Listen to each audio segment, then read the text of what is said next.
ચૂંટણીના પડઘમ વાગતા જ ગુજરાતના રાજકારણમાં ફરી એક વખત સળવળાટ શરૂ થયો છે। મુદ્દો જૂનો છે પણ તેવર નવા છે। મહાનગરોમાં ફરી એક વખત શાંત ધારાનું ભૂત ધૂણવા લાગ્યું છે। અમદાવાદ હોય, વડોદરા હોય કે સુરત, શહેરના કોટ વિસ્તારથી લઈને પોસ્ટ વિસ્તારમાં અત્યારે એક જ ચર્ચા થઈ રહી છે।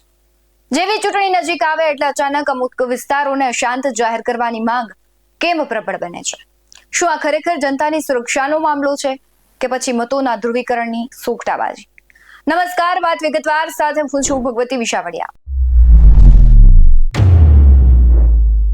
શું તમને ક્યારે એવો વિચાર આવ્યો છે કે જે કાયદો વર્ષોથી પુસ્તકોમાં છે તે ચૂંટણીના 6 મહિના પહેલા જ કેમ અચાનક એક્ટિવ મોડમાં આવી જાય છે?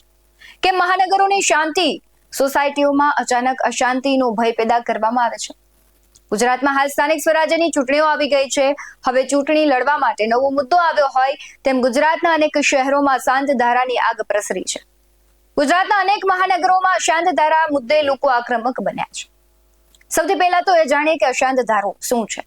અશાંત ધારો એટલે કે મિલકતની લેવેચ પર કલેક્ટરનો કંટ્રોલ। જે વિસ્તારમાં ધારો લાગે ત્યાં પ્રોપર્ટીના ભાવ અને વેચાણની આખી ઇકોસિસ્ટમ બદલાઈ જાય છે।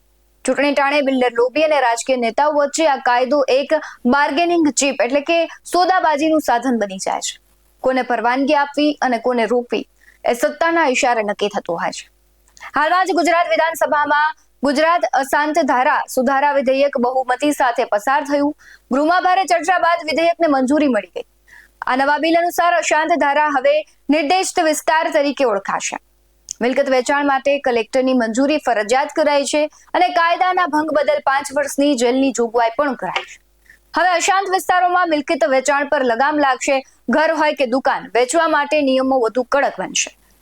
ખરીદ વેચાણના સોદાની તપાસ માટે એસઆઈટી બનાવાશે અને કલેક્ટર, મનપા કમિશનર, પોલીસ વડા એસઆઈટીની મદદ લેવાશે। નિયમ વિરુદ્ધનો સોદો રદ થયો તો મૂળ માલિકને મિલકત પરત કરવાની જોગવાઈ પણ બિલમાં કરાઈ છે। તો ગાંધીનગર વિધાનસભાના સત્ર દરમિયાન પણ અશાંત ધારા સુધારા બિલ પર ભાજપના જ ધારાસભ્યએ નિવેદન આપતા કહ્યું હતું કે 500 હિન્દુ વસ્તી વચ્ચે એક મુસ્લિમ ઘર સુરક્ષિત છે, પરંતુ 500 મુસ્લિમ વસ્તી વચ્ચે એક હિન્દુ ઘર સુરક્ષિત નથી। હિન્દુઓને શારીરિક માનસિક ત્રાસ આપવામાં આવે છે। આ નિવેદન પણ અનેક સવાલો ઉભા કરે છે। હાલ સુરત શહેરના ગોરાટ રોડ પર આવેલા વોર્ડ નંબર 11માં સ્થાનિક રહેવાસીઓમાં ભારે રોષ જોવા મળ્યો છે। વિસ્તારમાં એક વિવાદાસ્પદ બિલ્ડિંગના બાંધકામને લઈને લોકો ખુલ્લેઆમ વિરોધ નોંધાવી રહ્યા છે। સ્થાનિક લોકોના આક્ષેપો મુજબ અશાંત ધારો લાગુ હોવા છતાં વિધર્મી દ્વારા 21 માળની બિલ્ડિંગ ઊભી કરવામાં આવી હોવાના આક્ષેપો થઈ રહ્યા છે અને આ મુદ્દે કલેક્ટર કચેરી તેમજ હાઈકોર્ટમાં પણ કાર્યવાહી ચાલુ હોવાનું જાણવા મળે છે। તેમ છતાં બિલ્ડિંગનું બાંધકામ ચાલુ જ રહેતા લોકોમાં રોષ વધુ ઉગ્ર બન્યો અને વિસ્તારમાં આશરે 10,000 થી વધુ લોકો વસવાટ કરે છે અને તેઓના મતે મંદિરને અડીને આ બિલ્ડિંગનું બાંધકામ ધાર્મિક લાગણીઓને ઠેસ પહોંચાડે છે। સ્થાનિકોનું એવું પણ કહેવું છે કે આ મુદ્દે વારંવાર રજૂઆત કરી ચૂક્યા છે તેઓ, પરંતુ તંત્ર તરફથી યોગ્ય પગલાં લેવામાં નથી આવ્યા। વિરોધ પ્રદર્શન દરમિયાન રહેવાસીઓએ ચેતવણી આપી હતી કે જો આ મામલે તાત્કાલિક ન્યાય નહીં મળે તો આગામી સમયમાં આંદોલન વધુ ઉગ્ર બનવાનું છે। સોસાયટીની બહાર બેનરો લગાવીને લોકોએ પોતાનો વિરોધ વ્યક્ત કર્યો છે, જેમાં સ્પષ્ટ લખવામાં આવ્યું છે કે જે ઉમેદવાર ગોરાટ હનુમાન મંદિરને બચાવી શકે તે જ વોટ માંગવા આવે। લોકો હવે એકતા સાથે મુદ્દે લડવા માટે તૈયાર તો છે અને રાજકીય નેતાઓ પાસેથી સ્પષ્ટ જવાબ પણ માંગે છે। આ સમગ્ર મામલો હવે રાજકીય અને સામાજિક સ્તરે પણ ગરમાયો છે। સાથે જ આવનારા સમયમાં તંત્ર શું પગલાં લે છે અને સ્થાનિકોની માંગણીઓને કેવી રીતે સંતોષે તે જોવાનું મહત્વપૂર્ણ રહેશે। જોઈએ શું લોકો કહી રહ્યા છે। સ્થાનિક સ્વરાજ્યની ચૂંટણી હવે આગામી નજીકના દિવસોમાં જ આવી રહી છે, ત્યારે સુરતના રાંદેર વિસ્તારમાં આવેલ ગોરાટ વિસ્તારમાં હનુમાનજી મહારાજનું મંદિર આવ્યું છે અને તે વિસ્તારમાં બેનરો લગાવવામાં આવ્યા છે। ખાસ કરીને તમે આ દ્રશ્યોમાં તમે જોઈ શકો છો કે આ ગોરાટ હનુમાન મંદિર છે અને આ મંદિરની ઉપર જ બેનર લગાવવામાં આવ્યું છે કે ગોરાટ બચાવો, ગોરાટ બચાવો। ગોરાટ હનુમાન મંદિરને બચાવી શકતા હોય તેવા નેતાઓએ વોટ માંગવા આવવું। આ પ્રકારના બેનરો છે તે અહીંની આસપાસની જે જગ્યા ઉપર હિન્દુ લોકો રહે છે તે સોસાયટીના ગેટો પર આ પ્રકારના બેનરો લગાવવામાં આવ્યા છે। શા માટે આ બેનરો લગાવવાની જરૂર પડી? આપણી સાથે અહીંના સ્થાનિક લોકો જોડાયા છે, તેમની સાથે સીધી વાત કરીશું। મહારાજ, તમારું નામ, કયો વિસ્તાર છે ને શા માટે આ બેનર લગાવવાની જરૂર પડી? મારું નામ શિવનેરી બાપુ ગોસ્વામી અને આ ગોરાટ હનુમાનજી મહારાજનો પૂજારી છું। જો તમે બેનર નું પૂછતા હો તો અમે બેનર મારવાની હજી તો આ ઓછા બેનર માર્યા છે, અમે તો ભયંકર આનો વિરોધ કરવાના છીએ।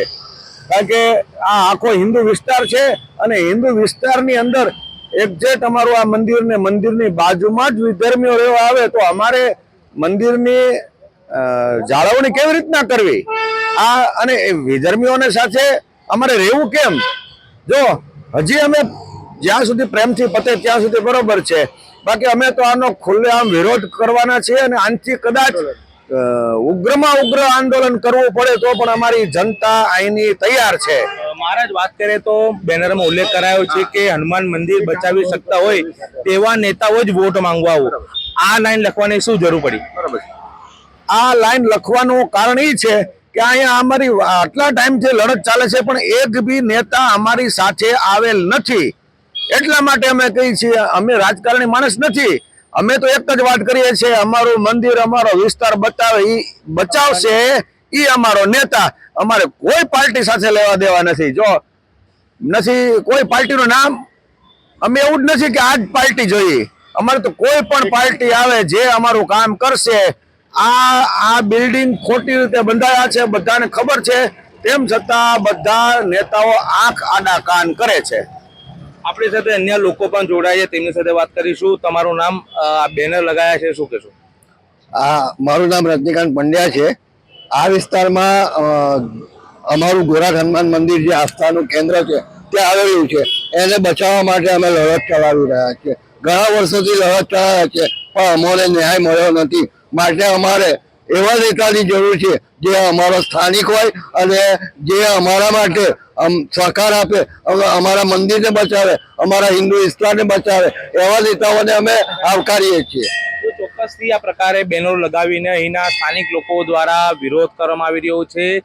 કારણ કે જે પ્રકારે જોવા જઈએ તો આ વિસ્તાર એક હિન્દુવાદી વિસ્તાર છે અને અહીં કેટલાક હિન્દુ ધર્મના લોકો પાછલા ઘણા વર્ષોથી વસવાટ કરે છે અને ત્યારે કહી શકાય કે ચૂંટણી ટાણે આ પ્રકારના બેનરો છે તે ગોરાટ હનુમાન મંદિરના નજીકના વિસ્તારોમાં લગાવવામાં આવ્યા છે અને તેઓ દ્વારા સ્પષ્ટપણે માંગ કરવામાં આવી રહી છે કે જે અમારા મંદિરને બચાવી શકે, અમારા વિસ્તારને બચાવી શકે તેવા લોકોને જ અમે લોકો વોટ આપશું. અમારે કોઈ પણ રાજકીય પાર્ટી સાથે કોઈ પણ પ્રકારના લેવા દેવા નથી, પરંતુ અમારા મંદિરનું રક્ષણ કરે, અમારા આ વિસ્તારની રક્ષા કરે તેવા લોકો જ ને અમે લોકો વોટ આપશું તેવી વાત અહીંના સ્થાનિક લોકો દ્વારા કરવામાં આવી રહી છે.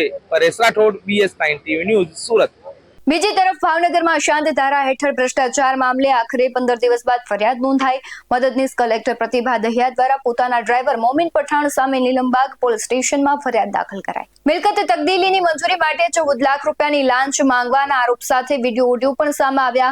FIR મુજબ મોમીન પઠાણ નામના ડ્રાઈવરે કચેરીના નામનો ખોટી રીતે દુરુપયોગ કર્યો. ગેરકાયદેસર લેવડ દેવડ અને દસ્તાવેજો અનધિકૃત રીતે લીક કરી હોવાની FIRમાં ઉલ્લેખ કરાયો. જો કે અગાઉ હિન્દુ સંગઠન દ્વારા SDM પ્રતિભા દહિયા પર ભ્રષ્ટાચારના ગંભીર આક્ષેપો કરાયા હતા. અશાંત ધારામાં ભ્રષ્ટાચાર મુદ્દે 15 દિવસ બાદ ફરિયાદ નોંધાતા પ્રકરણ ફરી ચર્ચામાં આવ્યું છે. વડોદરાના અનેક શહેરમાં અશાંત ધારાના આક્ષેપો સાથે રહીશોએ કલેક્ટર કચેરીએ હલ્લાબોલ કર્યો હતો. મોટી સંખ્યામાં ત્યાં પણ લોકો એકત્ર થયા હતા. રામધૂન અને હનુમાન ચાલીસાના પાઠ સાથે ઉગ્ર રજૂઆત કરી હતી. રહીશોએ આક્ષેપ કર્યો છે કે વિસ્તારમાં શાંત ધારા હોવા છતાં કેટલીક જમીનના વ્યવહારોમાં નિયમોનું ઉલ્લંઘન કરવામાં આવ્યું છે. વિરોધ દર્શાવવા માટે લોકો દ્વારા રામધૂન અને હનુમાન ચાલીસાનો પાઠ કરાયો, જેનાથી સમગ્ર વિસ્તાર ભક્તિમય અને વિરોધના અનોખા મિશ્રણથી ગુંજી ઉઠ્યો હતો. રહીશોના મતે શાંત ધારા હેઠળ જે નિર્ણય લેવામાં આવ્યો છે તે તદ્દન ખોટો અને ભૂલ ભરેલો છે. સ્થાનિકોનું કહેવું છે કે વિવાદિત જમીનની આસપાસ અંદાજે 400 થી 500 હિન્દુ પરિવારોના મકાનો આવેલા છે, જ્યારે મુસ્લિમ સમુદાયની વસાહત રોડની બીજી તરફ લગભગ 200 થી 300 મીટર દૂર આવેલી છે. રહીશો છે તે આક્ષેપ કરી રહ્યા છે અને આ એકમાત્ર શહેરની વાત નથી. અમદાવાદમાં પણ એ ઘટના બની છે અને અમદાવાદના ધારાસભ્ય અમિત ઠાકરે હાલમાં જ એ મુદ્દો ઉપાડતા કહ્યું હતું કે અમદાવાદના જુહુપુરામાં સૌથી મોટું દબાણ થયું છે. જુહુપુરામાં 2.81 લાખ સ્ક્વેર મીટર જમીન પર દબાણ થયું છે અને તેઓનું તો એવું કહેવું છે કે મને લેખિતમાં કોર્પોરેશન તરફથી જવાબ મળ્યો છે. પણ રસપ્રદ વાત એ છે કે વિપક્ષ પણ આ મુદ્દે અડધે રસ્તે જ અટકી જાય છે. જો વિરોધ કરે તો હિન્દુ વિરોધીનો સિક્કો લાગે અને જો શાંત રહે તો પોતાની વોટ બેંક ગુમાવવાનો ડર. ચૂંટણીના ટેબલ પર આ એક એવી ચેસની રમત છે જ્યાં ચેકમેટ જનતાના થાય છે. તો સવાલ એ થાય તો સાચું શું છે, સુરક્ષા કે સત્તા? એક પક્ષ આને સુરક્ષા કવચ ગણાવે છે તો બીજો પક્ષ આને કોમી ભાગલા પાડવાનું સાધન.